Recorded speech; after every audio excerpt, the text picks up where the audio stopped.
Chapter 12. Me and Winn-Dixie got to Gertrude's pet so early for my first day of work that the closed sign was still in the window. But when I pushed on the door, it swung open, and so we went on inside. I was about to call out to Otis that we were there, but then I heard music. It was the prettiest music I have ever heard in my life. I looked around to see where it was coming from, and that's when I noticed that all the animals were out of their cages.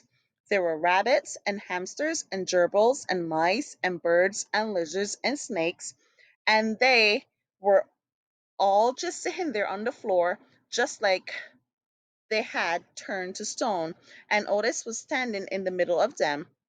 He was playing a guitar, and he had a skinny, pointy toed cowboy boots, and he was tapping them while he was playing the music. His eyes were closed, and he was smiling. When Dixie got a dreamy kind of look on his face, he smiled really hard at Otis, and then he sneezed, and then his whiskers went all fuzzy, and then he sighed and kind of dropped to the floor with all the other animals. Just then, Gertrude caught sight of Winn-Dixie. "Dog!" she croaked, and flew over and landed on his head. Otis looked up at me. He stopped playing his guitar, and the spell was broken. The rabbits started hopping, and the birds started flying, and the lizards started leaping, and the snakes started slithering, and when Dixie started barking and chasing everything that was moving, and Otis shouted, "Help me!" For what seemed like a long time, me and Otis ran around trying to catch mice and gerbils and hamsters and snakes and lizards. We kept on bumping into each other and tripping over the animals, and Gertrude kept screaming, "Dog! Dog!" Every time I caught something, I put it back in the first cage I saw. I didn't care if it was the right cage or not. I just put it in and slammed the door. And the whole time I was chasing things, I was thinking that Otis might be some kind of snake charmer, the way he could play his guitar and make all the animals turn to stone. And then I thought, "This is silly," I shouted over when Dixie barking and Gertrude yelling. I said, "Play some more music, Otis." He looked at me for a minute. Then he started playing his guitar, and in just a few seconds, everything was quiet.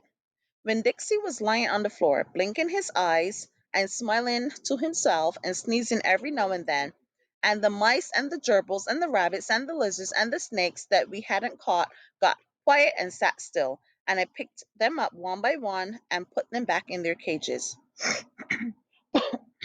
When I was all done, Otis stopped playing.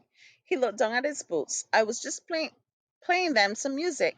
It makes them happy." "Yes, sir," I said. "Did they escape from their cages?" "No," Otis said. "I take them out.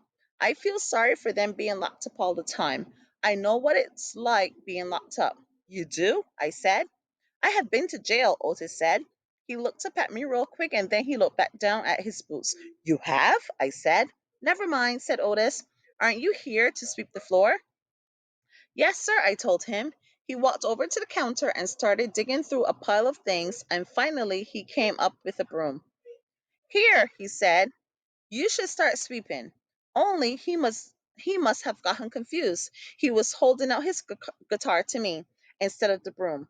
"With your guitar?" I asked. He blushed and handed me the broom, and I started to work.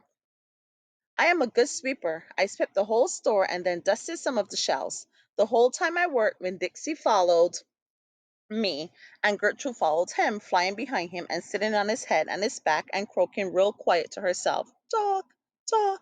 When I was done, Otis thanked me. I left Gertrude's pets, thinking about how the preacher probably wouldn't like it very much that I was working for a criminal. Sweetie Pie Thomas was waiting for me right out front. "I seen that," she said. She stood there and sucked on her knuckle and stared at me. "Seen what?" I asked. "I seen all those animals out of their cages and keeping real still."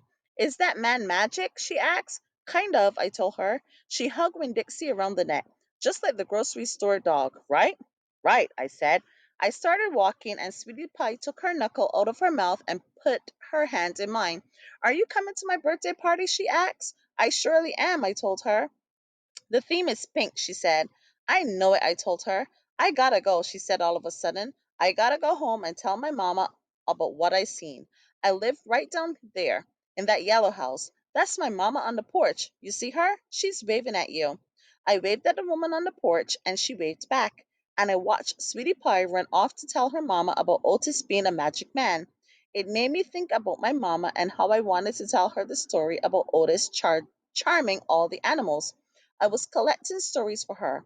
I would also tell her about Miss Franny and the bear, and about meeting Gloria Dump and believing for just a minute that she was a witch.